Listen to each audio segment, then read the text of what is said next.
सभी छात्रों का एक बार फिर से बहुत बहुत स्वागत है हमारे YouTube चैनल ITI वर्ल्ड में।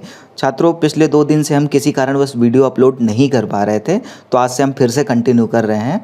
तो आज के टॉपिक में हम बात करेंगे फर्स्ट ईयर इंजीनियरिंग ड्राइंग के दूसरे चैप्टर जो कि ड्राइंग उपकरण के बारे में है, उसका तीसरा पार्ट है, जिसमें हम डिस्कस करेंगे कि ड्राइंग इंस्ट्रूमेंट बॉक्स क्या होता है और एक इंजीनियर या ड्राफ्ट्समैन के ड्राइंग इंस्ट्रूमेंट बॉक्स में कौन कौन से उपकरण होने चाहिए। जैसे इसमें दिखा रहा है लार्ज कंपास, लार्ज डिवाइडर, बो कंपास, बो डिवाइडर, लेंथनिंग बार और इसी तरह के और भी उपकरण, इनका क्या उपयोग है और इनको कैसे इस्तेमाल करते हैं, उसी के बारे में आज की क्लास में हम जानेंगे। तो अगर आप आज पहली बार हमारे चैनल पे आए हैं और अभी तक चैनल को सब्सक्राइब नहीं किया है तो प्लीज़ हमारे चैनल ITI वर्ल्ड को सब्सक्राइब ज़रूर कर लीजिए। तो चलिए शुरू करते हैं।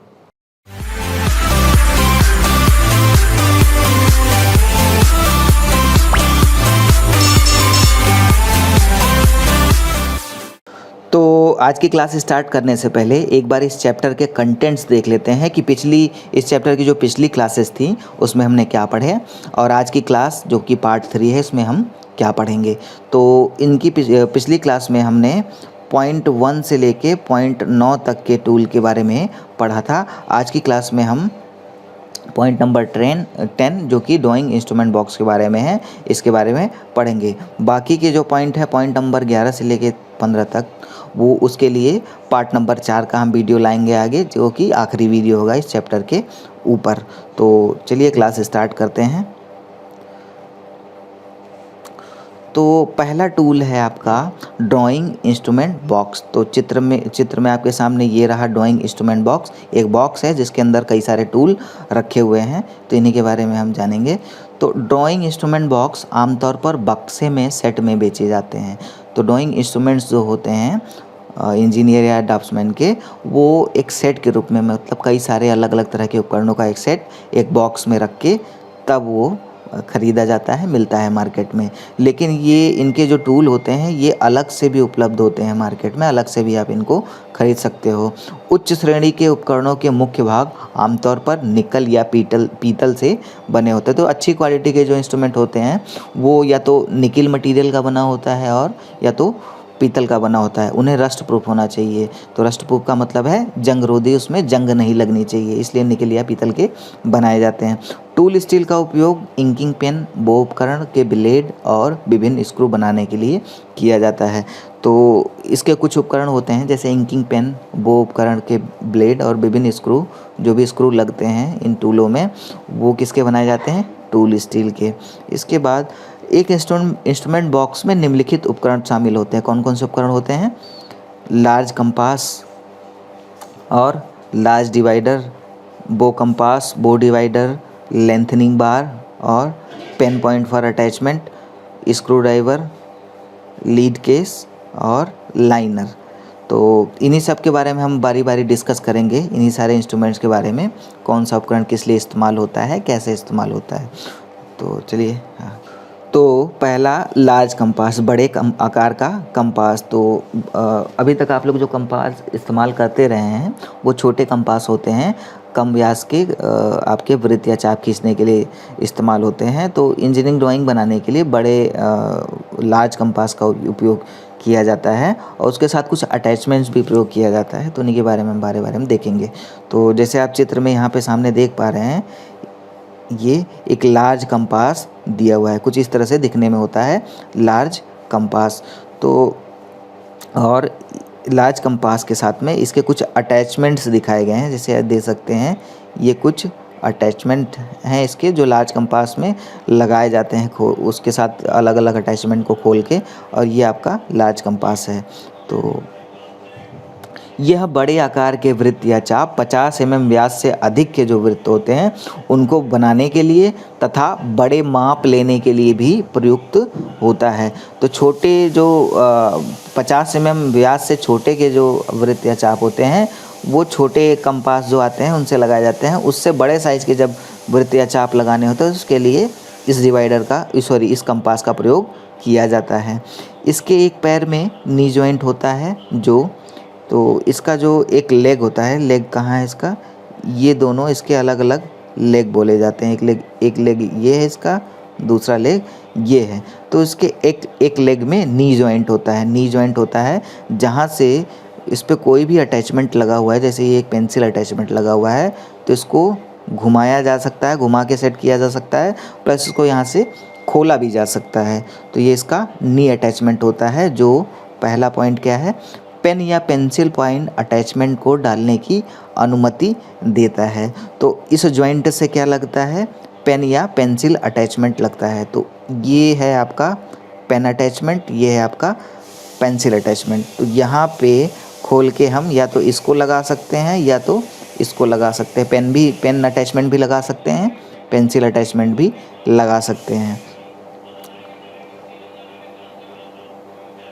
दूसरा पॉइंट है, पेन या पेंसिल अटैचमेंट के साथ लेंथनिंग बार की अनुमति देता है।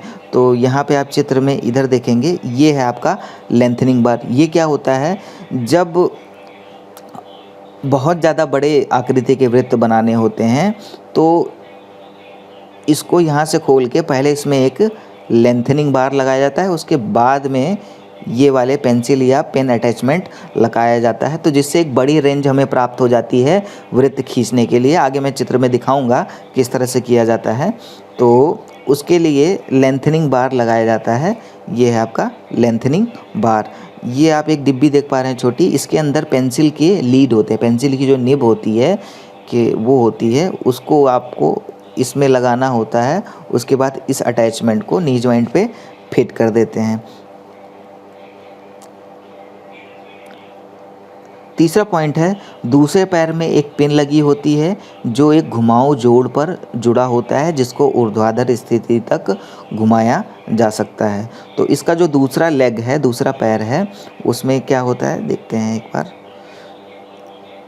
ये इसका दूसरा पैर है। तो यहाँ पे घुमाऊ जोड़ होता है, इसको इधर की तरफ भी घुमाया जा सकता है, इधर की तरफ भी घुमाया जा सकता है। मतलब ये जो पैर है इसका, इसको घुमा के इधर किया जा सकता है या इधर भी घुमाया जा सकता है। इसका क्या यूज है आगे हम अभी वर्किंग इसका मेथड दिखाएंगे तो उसमें बताएंगे कैसे क्यों घुमाया जाता है। चौथा पॉइंट है, इस पिन को वृत्त या चाप के केंद्र पर रखकर दूसरे पैर जिसमें पेंसिल या पेन पॉइंट लगा होता है को इस केंद्र के चारों तरफ घूमते हुए घुमाते हुए वृत्त या चाप खींचा जाता है। तो इसका जो ये वाला पॉइंट है आपका, ये वाला, इसमें पिन लगा होता है, इसमें पेंसिल या पेन लगा होता है। तो इस पिन वाले पॉइंट को किसी वृत्त के केंद्र पे रखा जाता है और पेंसिल वाले पॉइंट को रख के चारों तरफ से घुमा के आपका वृत्त बनाया जाता है। तो वर्किंग मेथड, कार्यविधि देखते हैं कैसे इसको बनाया जाता है, कैसे इसके द्वारा वृत्त या चाप। तो लार्ज कंपास द्वारा कार्य करने का तरीका आगे में चित्र में दिखाया गया है। पहला पॉइंट है, केवल पेंसिल या पेन अटैचमेंट के साथ, बिना लेंथनिंग बार के। तो केवल पेंसिल या पेन अटैचमेंट लगा के कैसे इस्तेमाल करते हैं, इस समय आपका लेंथनिंग बार नहीं लगा हुआ है। तो चित्र में आप देख पा रहे हैं यहाँ पे ये आपका उसका पिन पॉइंट है और ये पेंसिल या पेन पॉइंट है। इधर आपका एक पिन या नीडल लगा होता है, इसमें आप पेंसिल या पेन लगा सकते हैं। तो देख सकते हैं आप कि इन दोनों को खींच के जब हमने बढ़ाया तो इस पिन को, यहाँ पे जो पिन है इसको नीचे की तरफ घुमाना पड़ा। क्यों? क्योंकि ताकि ये कागज़ की सतह के लंबवत रहे, कागज़ की। अगर मैं इसको नहीं घुमाऊँ तो ये पिन कुछ इस डायरेक्शन में होगी। तो कागज़ की सतह के लंबवत करने के लिए इस पिन को घुमाते हैं। इसी तरह से इसको भी इस कंडीशन से घुमा के कागज़ की सतह के लंबवत किया गया है। इसके बाद देखिए आप कैसे खींचा जाता है वृत्त। तो ये देखेंगे आप, ये इसका पिन पॉइंट है, इसका पेंसिल पॉइंट है। तो यहाँ पे रख के, यहाँ पे आपका वृत्त के केंद्र पे ये पॉइंट रखकर यहाँ से पकड़कर और इसको चारों तरफ घुमाकर आपका वृत्त बनाया जाता है। इसके बाद अगला पॉइंट है, लार्ज कंपास द्वारा कार्य करने का तरीका चित्र में दिखाया गया है। दूसरा है लेंथनिंग बार के साथ पेंसिल या पेन अटैचमेंट। तो लेंथनिंग बार कौन सा है इसमें, ये आपका लेंथनिंग बार है। इसके साथ कैसे इस्तेमाल करते हैं तो ये दिखाया गया है चित्र। ये देखिए आपका पिन पॉइंट या निडल पॉइंट है। ये आपका यहाँ पे नी जॉइंट था जिससे एक लेंथनिंग बार जोड़ दिया गया है। उसके बाद में यहाँ पे आपका एक पेंसिल अटैचमेंट लगा हुआ है, तो हमको ये एक्स्ट्रा लंबाई प्राप्त हो गई जिससे और बड़ा वृत्त खींचा जा सकता है। तो इस तरह से बीच में लेंथनिंग बार लगाकर और बड़ा वृत्त या चाप खींचा जा सकता है। इसके बाद अगला टूल है लार्ज डिवाइडर, यानी कि बड़े आकार का विभाजक। तो ये रहा चित्र में आपके सामने बड़े आकार का विभाजक। इसका क्या कार्य है? तो डिवाइडर का उपयोग मापों को स्थानांतरित करने या रेखाओं को दिए गए बराबर भागों में बांटने के लिए किया जाता है।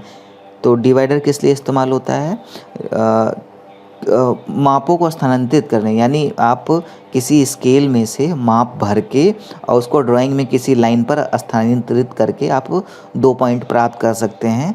तो ऐसा करने से माप के स्थानांतरण में गलती कम होती है, तो माप स्थानांतरित करने के लिए डिवाइडर का उपयोग किया जाता है। इसके अलावा इसका प्रयोग किसी लाइन को बराबर भाग में बांटना है तो उसके लिए भी किया जाता है। बेसिकली जो ये डिवाइडर है ये एक मार्किंग उपकरण है। इसका उपयोग जो मेटल प्लेट्स होती हैं या सीट मेटल होते हैं, धातुओं की जो प्लेट होती है, उन पे मार्किंग करने के लिए ज़्यादा इस्तेमाल होता है। और ड्राइंग में इसका इस्तेमाल ज़्यादातर मापों को स्थानांतरित करने के लिए किया जाता है। और रेखाओं को विभाजित करने के लिए ज़्यादातर काम आपका कंपास से ही हो जाता है, तो इसकी ज़रूरत कम पड़ती है। इसका ज़रूरत सीट मेटल या मेटलिक कार्यों में मार्किंग के लिए ज़्यादा इस्तेमाल किया जाता है। तो ये 2 तरह के लेग वाले आते हैं, एक प्लेन लेग और एक एडजस्टेबल लेग। तो ये जैसे एक एडजस्टेबल लेग वाला है, इसी तरह से प्लेन लेग वाला भी आता है। तो एडजस्टेबल लेग वाला ज़्यादा आपका इस्तेमाल किया जाता है क्योंकि उसमें ज़्यादा बड़ी रेंज प्राप्त की जा सकती है, क्योंकि इसकी लंबाई जो है इसकी पिन की बढ़ा के वृत्त का जो व्यास है वो बढ़ाया जा सकता है। तो इसलिए एडजस्टेबल लेग वाले जो डिवाइडर हैं वो ज़्यादा इस्तेमाल किए जाते हैं। तो वर्किंग मेथड, तो लार्ज डिवाइडर द्वारा कार्य करने का तरीका आगे चित्र में दिखाया गया है। तो जैसे आप देख पा रहे हैं चित्र में, यहाँ पे स्केल पे रख के 2 डायमेंशन के बीच में, 2 मापों के बीच में और डायमेंशन भर के उसके बाद में आप देखेंगे किसी लाइन पर रख कर हमने माप को स्थानांतरित कर लिया। और इसी का उल्टा भी कर सकते हैं कि किसी लाइन के 2 पॉइंटों के बीच में डिवाइडर को भरकर, डिवाइडर की माप भरकर उसको स्केल पर रख के हम नाप लेते हैं कि वो डिस्टेंस, वो दूरी, वो साइज कितना है। तो इस तरह से डिवाइडर का इस्तेमाल किया जाता है।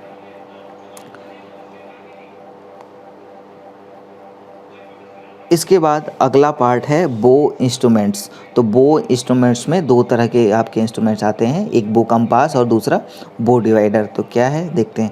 बो कंपास क्या है? बो कंपास का उपयोग लगभग 50 मिलीमीटर व्यास तक के वृत्तों को खींचने के लिए किया जाता है। तो 50 के ऊपर हमारा लार्ज कंपास था, 50 mm व्यास के नीचे हम बो कंपास इस्तेमाल करेंगे। बो डिवाइडर क्या है? तो बो डिवाइडर का उपयोग छोटे स्थानों को चिन्हित करने या विभाजित करने के लिए किया जाता है। तो 50 mm से नीचे तक के जो आपको मापों को स्थानांतरित करना है या फिर चिन्हित करना, मार्किंग करना है या फिर किसी रेखा को विभाजित करना है, तो उसके लिए बो डिवाइडर का इस्तेमाल किया जाता है। यह बो उपकरण 2 प्रकार के होते हैं। पहला कौन सा है? Integral leg with spring action. तो चित्र में आपके सामने ये रहा, integral leg with spring action. दूसरा कौन सा है? Legs with curved spring on top. तो ये रहा आपका leg with curved spring on top. तो मैं थोड़ा सा एक्सप्लेन कर देता हूँ कैसे है ये आपका जो। तो पहला जो है इसमें कहा है integral legs with spring action. तो इसमें क्या होता है, इसके दोनों पैर बीच में एक स्प्रिंग है, ये आप देख पा रहे हैं, यहाँ पे एक स्प्रिंग लगी हुई है। इस स्प्रिंग द्वारा दोनों पैर जुड़े रहते हैं। और दूसरा जो है आपका legs with curve spring on top. तो इसके टॉप पे एक कर्व स्प्रिंग लगी हुई है, तो इसको, ये दूसरी कैटेगरी है आपकी। तो ये 2 तरह के आते हैं, ठीक है। पहला तो ये आपका बीच में स्प्रिंग है, तो बीच में स्प्रिंग वाले कंपास भी आते हैं, बीच में स्प्रिंग वाले डिवाइडर भी आते हैं। इसी तरह से बीच में स्प्रिंग वाले आपके टॉप पे स्प्रिंग वाले आपके कंपास भी आते हैं और टॉप पे ही स्प्रिंग वाले आपके डिवाइडर भी आते हैं।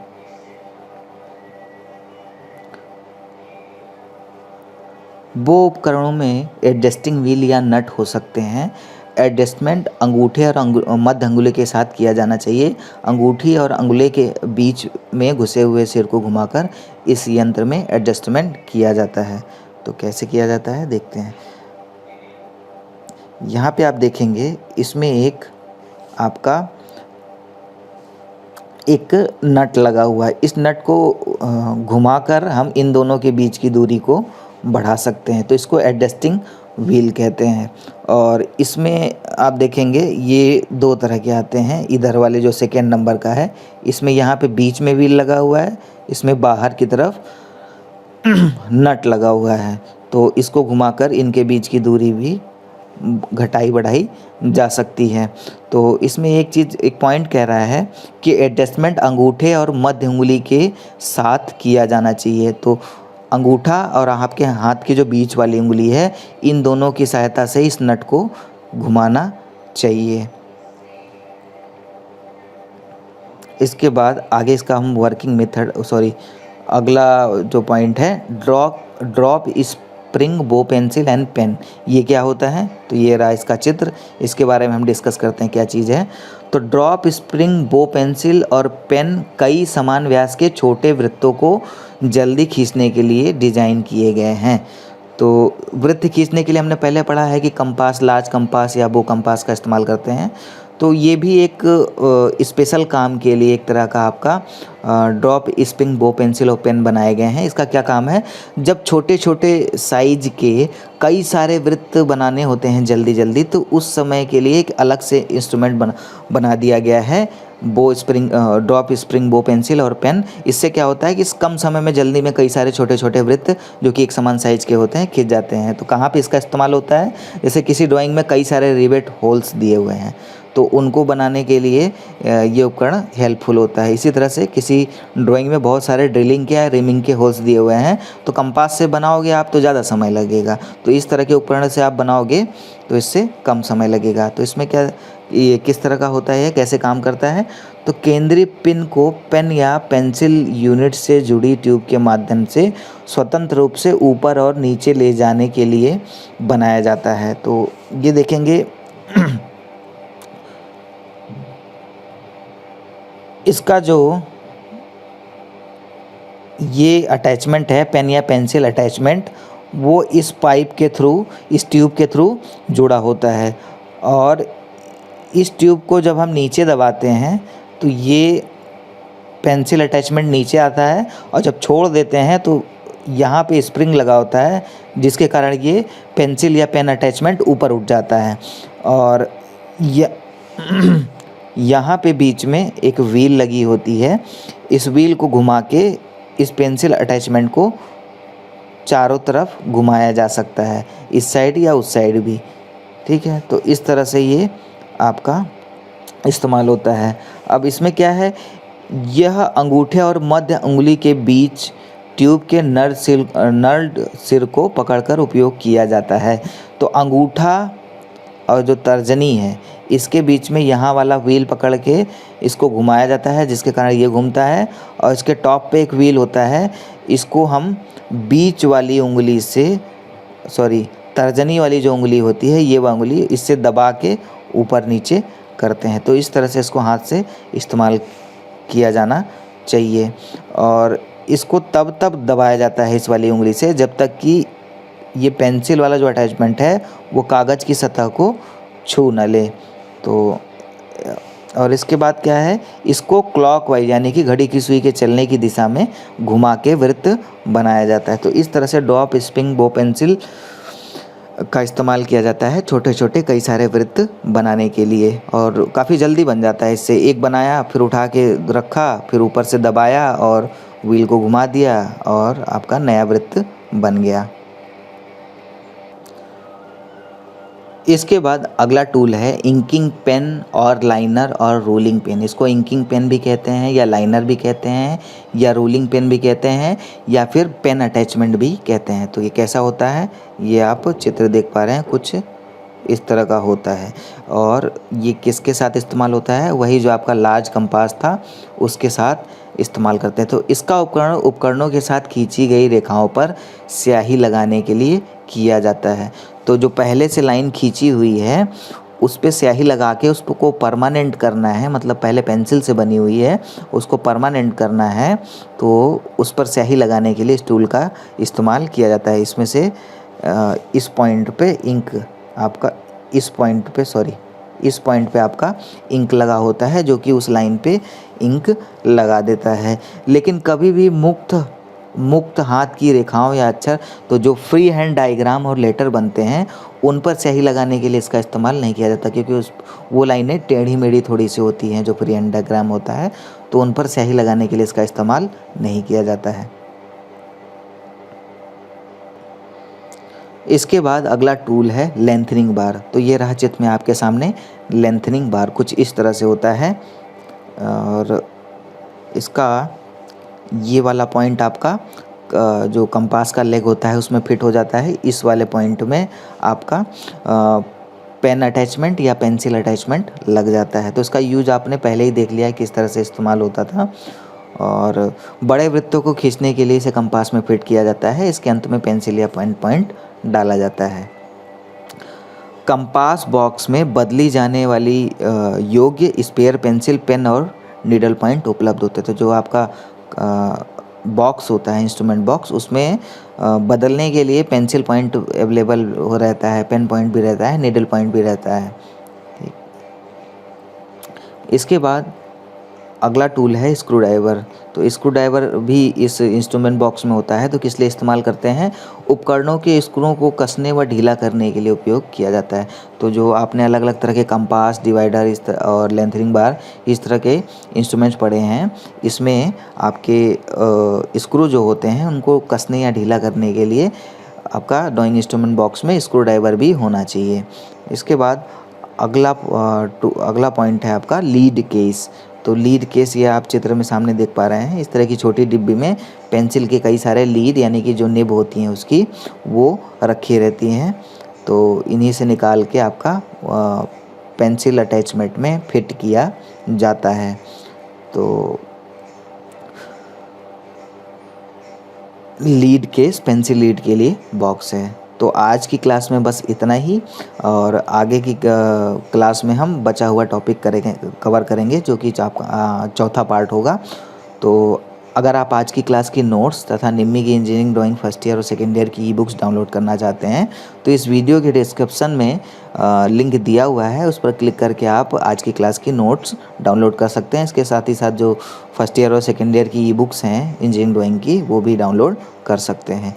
तो उम्मीद है आपको वीडियो पसंद आया है, और अगर वीडियो पसंद आया है तो प्लीज़ वीडियो को ज़्यादा से ज़्यादा लाइक कीजिए और ज़्यादा से ज़्यादा शेयर कीजिए अपने दोस्तों के साथ में। और अगर आपका कोई प्रश्न है तो कमेंट बॉक्स में हमें ज़रूर लिखें। तो ITI की क्लासेस तथा अन्य जानकारियों से जुड़े रहने के लिए हमारे YouTube चैनल ITI वर्ल्ड को ज़रूर सब्सक्राइब कर लें, अगर अभी तक आपने चैनल को सब्सक्राइब नहीं किया है। तो इस वीडियो को ध्यानपूर्वक देखने और सुनने के लिए आपका बहुत बहुत धन्यवाद। आपका दिन मंगलमय हो।